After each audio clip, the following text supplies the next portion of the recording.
এই নাও, আজ সারা রাতের জন্য তোমাকে কিনে নিলাম। ঠিক আছে, তাহলে চলুন এখনই শুরু করি। এই পাপীকে কেউ তুলবে না, এর জানাজা করাও হারাম। সবাই চলে যাও এখান থেকে। চলো সবাই চলো। কি ব্যাপার, এই মৃত ব্যক্তিকে রেখে সবাই চলে গেল কেন?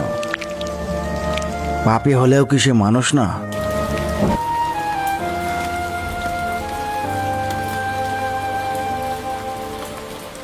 আমি সাক্ষী দিচ্ছি, আমার স্বামী দুনিয়ার সবচেয়ে সৎ এবং পবিত্র মানুষ ছিলেন। কিন্তু পুরো শহর তাকে মাতালা চরিত্রহীন বলছে কেন তাহলে?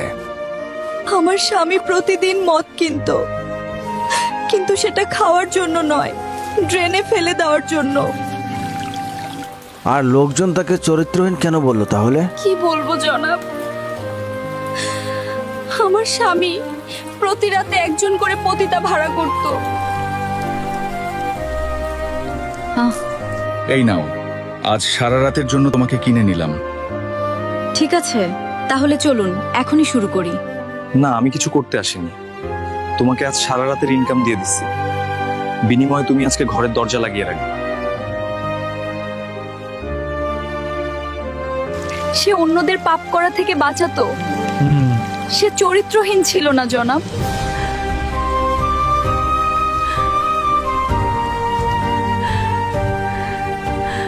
তার এই কর্মকাণ্ডের জন্য আমি তাকে সব সময় বলতাম, কিন্তু সে কি বলতো জানেন?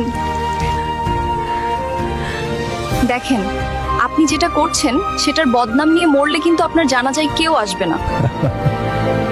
ভয় পেও না, আমার জানাজা স্বয়ং বাদশাহ এবং শহরের সবচেয়ে সৎ মানুষেরা পড়বে।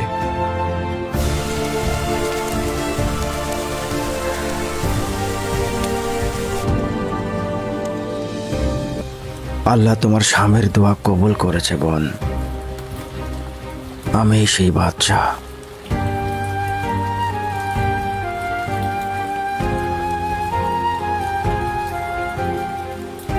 কাল সকালে পুরো শহর এই মহান মানুষের জানাজার সাক্ষী হবে। অনেক সময় চোখ যা দেখে তা সবসময় সত্যি হয় না।